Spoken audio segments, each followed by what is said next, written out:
Hello दोस्तों, इस video में समझेंगे G7 शिखर सम्मेलन 2024। यह हाल ही में संपन्न हुआ है और यह इटली में संपन्न हुआ है। 50वां क्रम का इस बार हुआ है और दुनिया के सबसे विकसित देशों का यह ग्रुप है। दुनिया में जितने देश हैं, ये 7 देश का GDP है उतने बराबर है। समझ गए? जितने दुनिया में देश है और 7 देश का जो GDP मिला दिया जाए तो दुनिया के देश के बराबर हो जाएगा। इतने विकसित देश है ये। और भारत को भी आमंत्रित किया गया है और भारत को 11वीं बार कुल मिलाकर इस बार आमंत्रित किया गया है। नरेंद्र मोदी 5वीं बार इस जो शिखर सम्मेलन में भाग लेने पहुंचे थे। समझ गया? तो ये करंट अफेयर्स है, ये काफ़ी VBI फैक्ट है, ये एग्जाम में क्वेश्चन पूछा जाता है ये। आइए देखते हैं, आगे बताते हैं कौन कौन है G7 में, उसके बारे में आगे बताएंगे। और पहला बैठक पूछेगा तो पहला बैठक 1975 में फ्रांस में हुआ था। 1975 में फ्रांस में यह बैठक हुआ था। फ्रांस के पूछेगा किस शहर में? तो रैम्बोइलेट में। समझ गए? यह वार्षिक बैठक होता है। चलिए आगे देखते हैं। और पूछेगा 2025 वाला कहाँ पे जो बैठक होगा, 2025 में जो होगा कनाडा में होगा। समझ गए? हर साल अलग अलग देश अपना प्रतिनिधित्व करता है, अध्यक्षता करता है। इस बार इटली के जो शहर हुआ है, इटली के शहर कौन सा है? तो आपको अपुलिया शहर है। अपुलिया के फसानो शहर में हुआ है। अपुलिया के फसानो शहर में हुआ है इटली के। समझ गए? 13 से लेकर 15 जून के बीच में यह हुआ है। आपको एग्जाम में ये सब क्वेश्चन पूछा जा सकता है ये। समझ गए? चलिए आगे देखते हैं। और देखिए ये G7 ग्रुप का ये देश है। देखिए आपका पूरे दुनिया का मैप है, ये पूरे दुनिया का मैप है। देख लिए आपका भारत कहाँ है? तो देखिए भारत यहाँ पे है, ये भारत यहाँ पे है ये। तो देखिए G7 का जो देश है उसके बारे में एक बार समझ लीजिए। चलिए देख लेते हैं। आपका ये जापान है, देख रहे हैं? जापान यहाँ पे है, ठीक है। ये आपका कनाडा हो गया, ये उत्तरी अमेरिका का मैप है तो कनाडा हो गया यहाँ पे। ये आपका USA हो गया, USA 3 देश हो गया, 1 हो गया, 2 हो गया, 3 हो गया। उसके बाद यूनाइटेड किंगडम हो गया, यूनाइटेड किंगडम ये 4 हो गया। फ्रांस हो गया, 5 हो गया। जर्मनी 6 और आपका इटली 7। यही आपका इटली देश में इस बार का 50वां शिखर सम्मेलन हुआ है। समझ गए? चलिए आगे समझते हैं।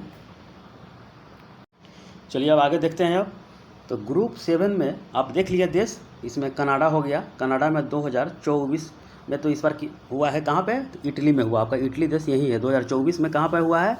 इटली में हुआ है। और 2025 पूछा है कनाडा में, तो 2025 में कनाडा में हुआ है। समझ गए? तो कनाडा हो गया, USA हो गया, यूनाइटेड किंगडम हो गया, फ्रांस हो गया, इटली हो गया, जर्मनी हो गया और आपका जापान हो गया। समझ गए? यूनाइटेड किंगडम देखिए, इंग्लैंड, वेल्स, स्कॉटलैंड एवं उत्तरी आयरलैंड मिलकर क्या होता है? यूनाइटेड किंगडम बोला जाता है। समझ गए? नहीं तो इंग्लैंड, वेल्स, स्कॉटलैंड मिलकर होता है, उसको बोलते हैं इंग्लैंड बोलते हैं। समझ गए? चलिए उसको ब्रिटेन बोलते हैं, ऐसा ही उसका नाम दिया गया है। उत्तरी आयरलैंड और आयरलैंड दोनों अलग अलग है। समझ गए? एक ही प्रायद्वीप पर है लेकिन दोनों अलग अलग है। मैंने आपको बता दिया इकोनॉमिक्स में, आप जाकर देख लीजिएगा वीडियो में, ठीक है। तो इन वार्षिक कार्यक्रमों में Canada, France, Germany, Italy, Japan, UK और अमेरिका शामिल होते हैं।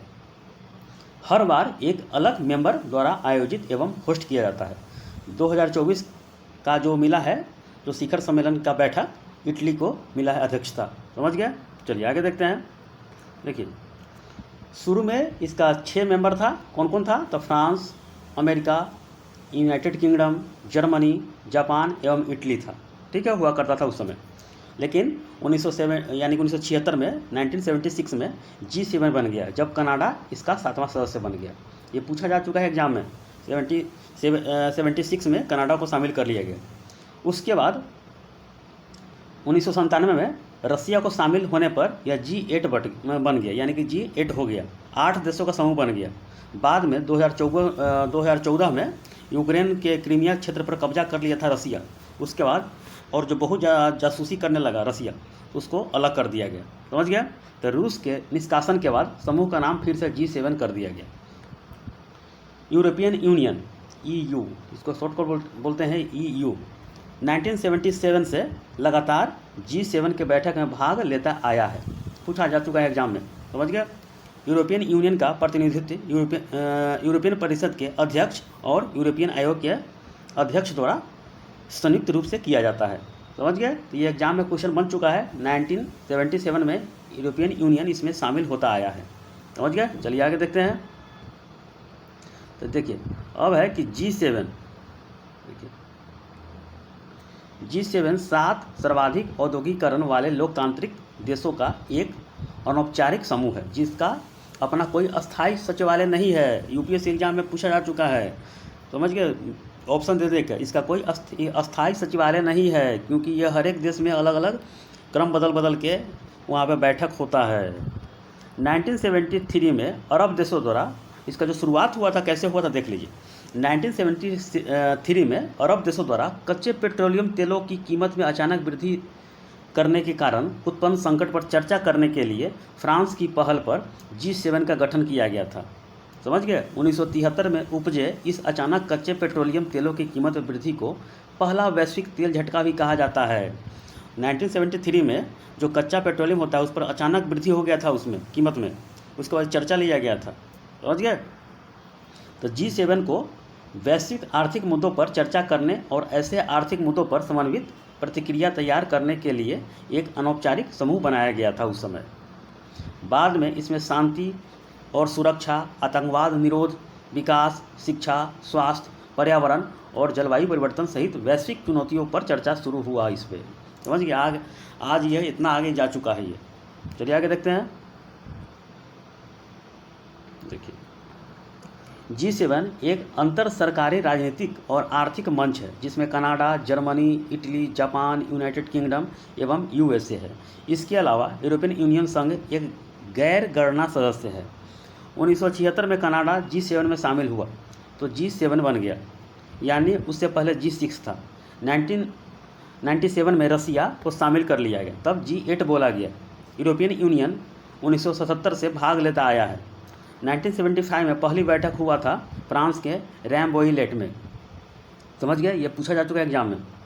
यह वार्षिक बैठक होता है। अगले 2025 में इसका जो अध्यक्षता करेगा कौन करेगा? 2025 में कनाडा करेगा, ये भी याद कर लीजिएगा। चलिए आगे देख लेते हैं। इस बार जो हुआ है इटली में हुआ है 2024 वाला। इसका बैठक जो क्रम है 50वां याद कर लीजिएगा। इटली के पीएम जो पीएम है महिला है जियोर्जिया मेलोनी, समझ गए, महिला है। और इटली के पीएम ने अध्यक्षता इसका इस बार किया है और भारत के प्रधानमंत्री भी यहाँ पे पहुँचे थे। चलिए मेन एजेंडा जो है इस पर क्या रहता है देखिए, आगे देख लीजिए। मेन एजेंडा है, मेंस में लिखने को भी दे देता है। जलवायु परिवर्तन एवं विकास पर यह चर्चा होता है, मेन चीज़ है। यूक्रेन के विरुद्ध रूस का जो आक्रमण हुआ है इस पर भी चर्चा हुआ है। गाजा में जो हुआ है युद्ध विराम, इस पर भी चर्चा। हिंद महासागर और प्रशांत महासागर की आर्थिक सुरक्षा कैसे किया जाए इस पर चर्चा हुआ है। कृत्रिम बुद्धिमत्ता ऊर्जा पर चर्चा किया गया है, यानी कि AI पर चर्चा किया गया है। अफ्रीका और भूमध्य सागरीय क्षेत्र पर भी इसका चर्चा हुआ है। इटली में अफ्रीकी प्रवासियों के आगमन पर अंकुश लगाने के लिए इस पर पहल किया गया है। तो मेन एजेंडा इसी पर बात किया गया है, समझ गया। चलिए आगे देख लेते हैं। देखिए G7 का बैठक 2024 में 13 से लेकर 15 जून के बीच में हुआ है। ये भी एग्जाम फैक्ट बनेगा एग्जाम के लिए। इसमें 12 देशों के राष्ट्रीय अध्यक्ष एवं 5 अंतर्राष्ट्रीय संगठन के अध्यक्ष इसमें शामिल हुए हैं इस बार, समझ गए। 12 देशों के राष्ट्रीय अध्यक्ष इस पर बुलाया गया है और 5 अंतर्राष्ट्रीय संगठन के अध्यक्ष को भी इसमें शामिल किया गया है, समझ गए। भारत का जो यह क्रम है 11वां क्रम है अब तक, और नरेंद्र मोदी का जो कार्यकाल में ये 5वां इसमें पाँचवीं बार शामिल इसमें हो गए हैं। चलिए और कुछ देख लेते हैं। देखिए G7 2024 के बैठक में 12 देश शामिल हुए। उनके नाम है, पहला हो गया भारत हो गया, Algeria, Argentina, Brazil, Jordan, Kenya, Mauritania, अफ्रीकी संघ, ट्यूनीशिया, तुर्की का नाम तुर्की कर दिया गया। इसका पहले नाम टर्की था। UAE, जब देखिएगा भारतीय इतिहास पढ़िएगा तो टर्की लिखा रहेगा इस पर। तो तुर्की पहले, उसके बाद तुर्की हुआ नाम, उसके बाद तुर्की हो गया। UAE यानी संयुक्त अरब अमीरात, यूक्रेन और वेटिकन सिटी। दुनिया का सबसे छोटा देश है वेटिकन सिटी, समझ गए। यहाँ लग्जरी जिंदगी जीता है यहाँ के लोग। सोना के गाड़ी पर घूमता है लोग यहाँ पे। बहुत ही कम जनसंख्या यहाँ पर होता है, बहुत ही छोटा देश है ये, समझ गए। तो ये 12 देश इसमें शामिल हुए हैं। और G7 2024 के बैठक में 5 संघ इसमें शामिल हुए हैं। 5 संघ कौन कौन है? African development bank, African ADB इसमें शामिल हुए हैं, ठीक है, African development bank. UN United nation इसमें शामिल हुआ है। IMF इसमें शामिल हुआ है। उसके बाद secretary general of organization for economic cooperation and development इसमें शामिल हुआ है। तो 5 इसमें शामिल हुआ है। तो आपको ऑप्शन देकर बीपीएससी एग्जाम में देना है, चाहे यूपीपीएससी में, तो आपको इनमें से कोई पूछेगा इनमें से कौन शामिल नहीं हुआ है।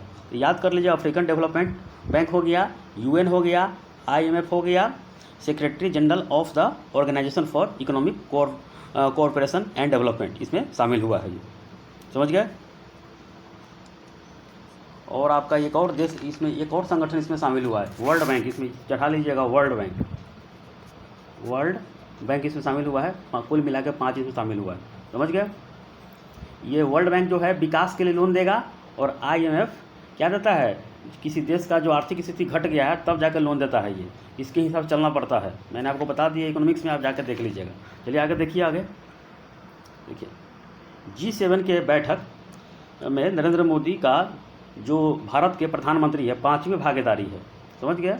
जबकि भारत का 11वीं भागीदारी है। इससे पहले भारत ने 2005 में पहली बार, जो भारत के प्रधानमंत्री थे अटल बिहारी वाजपेयी, उन्होंने भाग लिया था पहली बार। उसके बाद 2006, 2007, 2008 और 2009 में भाग लिया।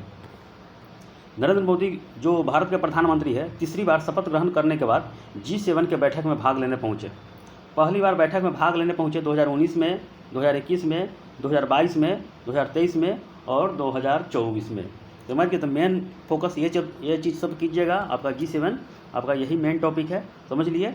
और ये देश के नाम याद करके ज़रूर रखिएगा, क्योंकि देश आपको बार बार पूछेगा। समझ गए। आपका जापान हो गया, जर्मनी हो गया, इटली हो गया, इसी बार इटली में हुआ है। फ्रांस हो गया, यूनाइटेड किंगडम हो गया, USA और कनाडा है। कनाडा में 2025 में होगा। मेन चीज़ यही फोकस करना है। एजेंडा जो याद कर लीजिए, मेन चीज़ है। आपको एग्जाम में ऑप्शन देकर यही PT एग्जाम में रहेगा ये। ठीक है, ओके।